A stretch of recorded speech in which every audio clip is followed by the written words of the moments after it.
வணக்கம். மகாபாரதத்துல ரொம்பவே முக்கியமான ஒரு கட்டத்தை பத்தி தான் இன்னைக்கு நாம பார்க்க போறோம். அதாவது அந்த மாபெரும் குருஷேத்திர போருக்கு அப்புறம் குரு வம்சத்துல இருந்தவங்களுக்கு என்ன ஆச்சு? அவங்க வாழ்க்கை ரெண்டு வேற வேற பாதையில போச்சு. அது என்னன்னு தான் இப்போ நம்ம பார்க்க போறோம். சரி, வாங்க ஆரம்பிக்கலாம். இப்போ நாம நேரடியா ஹஸ்தினாபுரத்துக்குள்ள போறோம். குருச்சேத்திர போர் முடிஞ்ச உடனேயே வெளியில இருந்து பார்க்கறதுக்கு பாண்டவர்கள் ஜெயிச்சிட்டாங்க, எல்லாம் சரியாயிடுச்சுன்னு தோணலாம். ஆனா உண்மையில அந்த அரண்மனைக்குள்ள அமைதியோட சுவடே இல்ல. யுதிஷ்டிரன் மன்னரா முடிசூட்டிட்டாங்க.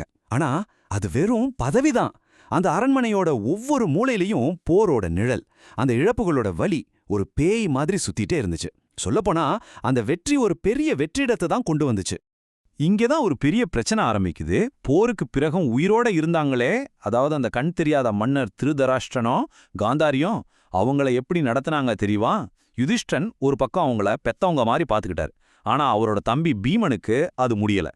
யுதிஷ்டிரன் என்னதான் மரியாதை கொடுத்தாலும் பீமனோட மனசுல இருந்த அந்த பழிவாங்கிற நெருப்பு கொஞ்சம் கூட அணையல. அவனோட கோபம் அப்படியே கனந்துட்டே இருந்துச்சு. அவனால அந்த போருக்கு காரணமானவங்கள மன்னிக்கவே முடியல. பீமனோட செயலெல்லாம் ரொம்ப கொடூரமா இருந்துச்சு. உதாரணத்துக்கு, திருதராஷ்டிரன் சாப்பிட உட்காரும்போது அவர் காதுல விழுற மாதிரி, நான் துச்சாதனோட நெஞ்ச பிளந்து ரத்தம் குடிச்சப்போ இதே மாதிரி சத்தம்தான் கேட்டுச்சுன்னு சொல்வான். இது வெறும் வார்த்தை இல்ல, இது ஒரு மனரீதியான சித்திரவதை. இன்னொரு நாள் திருதராஷ்டிரன் எதையாவது உடைக்கும்போது, நான் துரியோதனோட தொடைய உடைச்சப்போ இதே மாதிரி தான் சத்தம் கேட்டுச்சுன்னு சொல்லுவான்.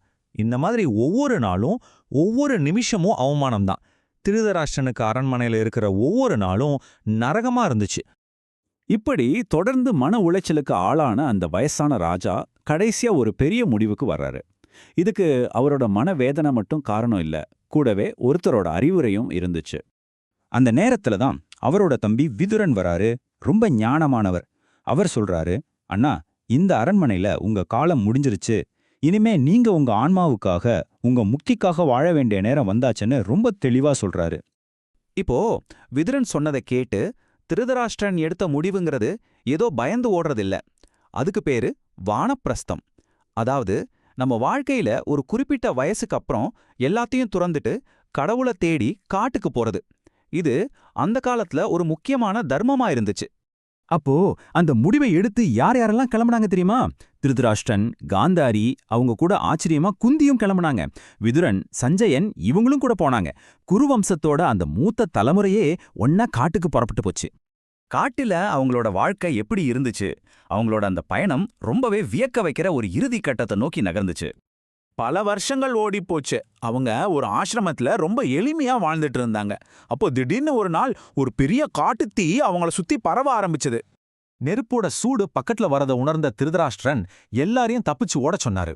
ஆனா காந்தாரியும் குந்தியும் சொன்ன பதில் அதுதான் இங்க முக்கியமான கட்டம். அவங்க சொன்னாங்க, நம்ம வாழ்க்கை முடிய வேண்டிய நேரம் வந்தாச்சு. இதுக்கு மேல எதுக்கு தப்பிச்சு ஓடணும்? அவங்க அந்த நெருப்ப ஒரு ஆபத்தா பார்க்கல. இவ்வளவு துயரம் நிறைஞ்ச வாழ்க்கைக்கு இது ஒரு இயல்பான முடிவுன்னு நினைச்சாங்க. யோசிச்சு பாருங்க, அவங்க தப்பிக்க கொஞ்சம் கூட முயற்சி பண்ணல. அப்படியே அமைதியா தியானத்துல உட்கார்ந்து அந்த நெருப்புக்குள்ள ஐக்கியமாயிட்டாங்க. அந்த நொடியில குரு வம்சத்தோட ஒரு பெரிய தலைமுறையே முடிவுக்கு வந்துச்சு. சரி, ஒரு பக்கம் இவங்க வாழ்க்கை இப்படி முடியுது, இன்னொரு பக்கம் ஹஸ்தினாபுரத்துல என்ன நடந்துச்சு? அங்க நிலவரம் இதுக்கு நேர்மாறா இருந்துச்சு. வாங்க அதை பார்க்கலாம். மூத்த தலைமுறை காட்டுல தங்களோட முடிவை சந்திச்சிட்டு இருந்த அதே நேரத்துல இங்க ஹஸ்தினாபுரத்துல யுதிஷ்டிரனோட ஆட்சி, ஒரு பொற்கால ஆட்சி நடந்துட்டு இருந்துச்சு. 1-2 வருஷம் இல்ல, முழுசா 36 வருஷம். அவரோட ஆட்சியில போர்ல ஏற்பட்ட எல்லா காயங்களும் கொஞ்சம் கொஞ்சமா ஆறிச்சு. நாட்டுல திரும்பவும் அமைதி வந்துச்சு. மக்கள் ரொம்ப சந்தோஷமாவும் செழிப்பாவும் இருந்தாங்க. தன்னோட அதிகாரத்தை எல்லாருக்கும் புரிய வைக்கிறதுக்காக யுதிஷ்டிரன் அஸ்வமேத யாகம்னு ஒன்னு பண்ணாரு. அது எப்படின்னா, ஒரு குதிரைய அலங்கரிச்சு நாடு முழுக்க சுத்தி வர விடுவாங்க. அந்த குதிரை எந்த நாட்டுக்குள்ள போகுதோ அந்த ராஜா யுதிஷ்டிரனோட தலைமையை ஏத்துக்கணும். அப்படி குதிரை வெற்றிகரமா திரும்பி வந்ததும் யாகத்தை முடிப்பாங்க. இது மூலமா நான் தான் இந்த தேசத்துக்கே சக்கரவர்த்தின்னு அவரு நிரூபிச்சாரு. இப்போ பாருங்க, நம்ம கிட்ட 2 விதமான வாழ்க்கை இருக்கு.